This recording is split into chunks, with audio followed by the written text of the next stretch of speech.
Hello again, it's me, Franklin Jones. I would like to talk to you a little bit about the Willie Lynch myth.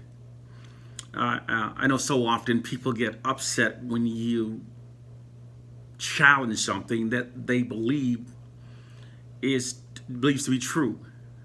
I'm going to talk to you about the facts about the Willie Lynch myth, how it adversely affects us, and elements within the narrative that is true.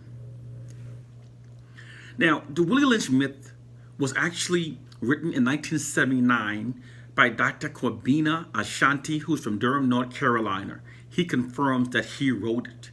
Now, when he wrote the Willie Lynch letter, the purpose was to bring attention to our division and how this division is connected to our oppression. Now, once he wrote it, the information was taken and used as a tool against us. Okay, here's how it was used against us. When I was in the military, I was trained in psychological warfare. And it teaches if you want to suppress a people, the most effective means is to convince the people to believe that their core problem is an internalized one, that there's something wrong internally within themselves. This turns the people's collective aggression away from their true enemies and turn it inward against themselves. The Willie Lynch, written by Dr. Ashanti, was then taken and propagated through our community to create the goal of turning us against ourselves, making us it gives us a legitimate reason to doubt ourselves, to hate ourselves, to believe that it's something inherently wrong within ourselves, which turns our collective aggressions towards ourselves and away from the oppressive society. So believing in Willie Lynch does not benefit us. Ask yourself, how many people knows it, and have we liberated from it? No. The Willie Lynch has given us a reason to distrust each other, to have doubt in our ability to come together. So the Willie Lynch ideology has benefited the system of white supremacy. Now, the other reason some people defend the myth, because the aspects of the abuse, the tearing our women apart, ripping our bodies apart, and you believe that I'm dismissing those horrific things that were done to us. That's not the case at all.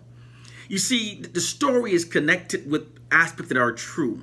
There is no person named Willie Lynch that brainwashed us to hate each other for the next 400 years. That's not how mass manipulation works. Anyone who's trained in psychology, have any training in psychological warfare, will tell you that is a crazy myth. That's not how brainwashing works. Brainwashing is a system that requires constant reapplication upon the minds of the people. If not, the system will weaken with each generation. It wouldn't get stronger, as we've been seeing. Okay, now back to the aspect of the story that is true. The abuse that our ancestors endured is real. But however, it was not actually connected just with the Willie Lynch. Willie Lynch is a fictional character. But that element was a system they called seasoning. When a slave was being sold to the buyer would ask the seller, "Is your slave well seasoned?" And the seller would say, "Hell yeah, my slave is seasoned." And to prove it, the buyer would strike the male slave in the face. If the male slave didn't respond, didn't show no contempt in his eyes, he was well seasoned. For women, they asked, is she seasoned? And prove it, the buyer would grab her crotch area, see if she shows any resistance. Now, to get our people at that point, there was a system of denigration, beating down, yes. But the programming aspect that we are programmed to hate each other, that is untrue. And it's been proven time and time it's untrue. One example would be the election of President Obama in 2008. He received the highest number of black vote in the history of America. Blacks who have never voted before voted for him. This totally contradicts the Willie Lynch myth that black people are programmed to never support each other. This is proven untrue by that election and many other examples. Sometimes when we're programmed to believe something, that's all we see is what we're programmed to believe. Now, the truth of our condition is that people function based upon the narratives they routinely receive about themselves. If you keep giving people positive information about themselves, this unifies them and uplifts them. They start taking on the characteristics of the narratives. Like, for example, if you create a narrative that there's a town, and this town is the friendliest town in the Northeast, and you put it on all the billboards, the friendliest town. The people constantly seeing these narratives, many will become friendlier because they start functioning based upon the narratives about themselves.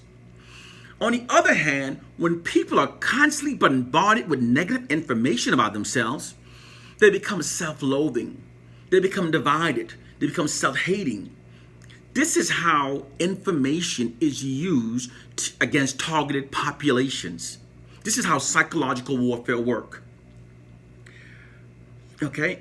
Now, we are victims of psychological warfare from the white dominant society. And here is why it is deemed necessary. The white society has no intention of relinquishing any of its power over the black people. Power doesn't relinquish itself regardless of how it got its power. That's the reality we face. So this means that black oppression must be long-term. And there are tactics that are used for long-term oppression.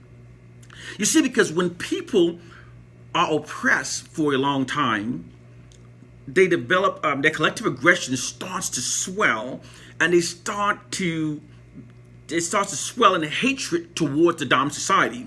As this continues to increase, retribution from the oppressed becomes inevitable.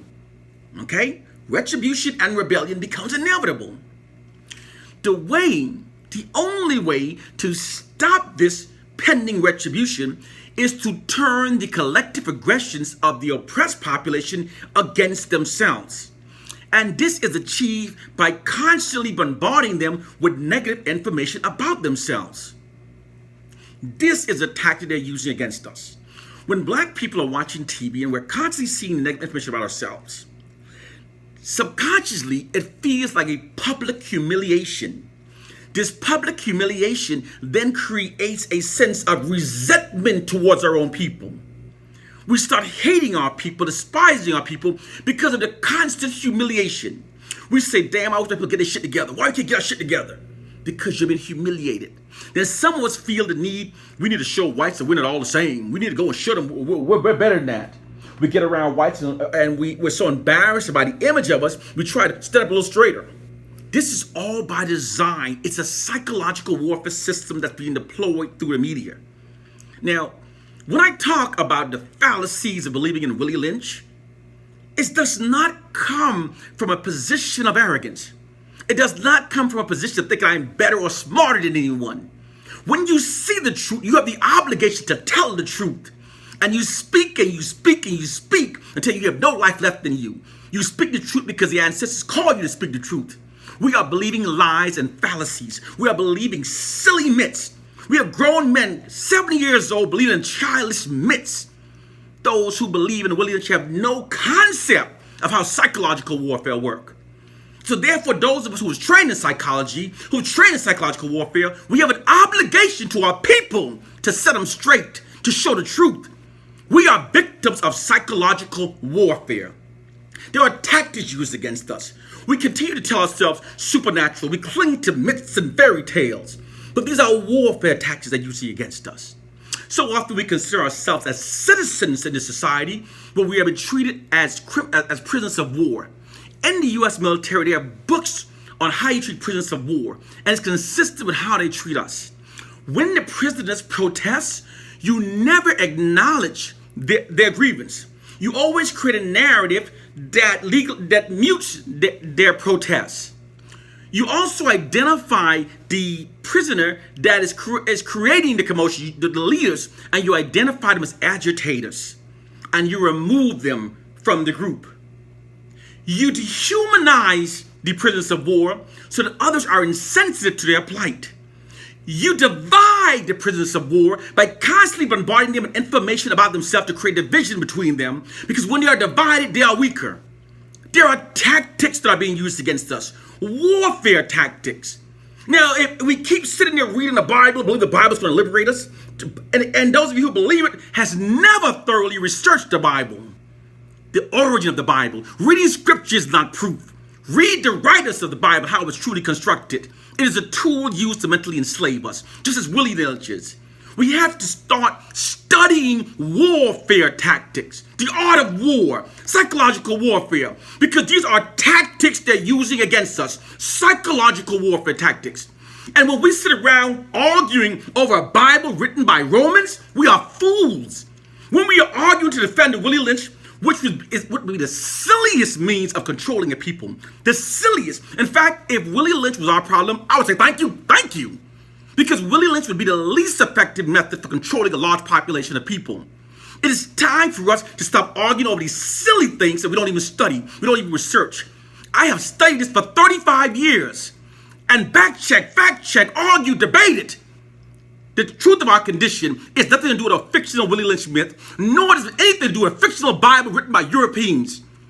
There's warfare tactics that they're using, warfare tactics that are used in all long-term oppressions.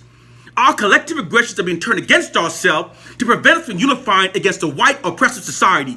This is the fact and this is the reality. Peace and one love.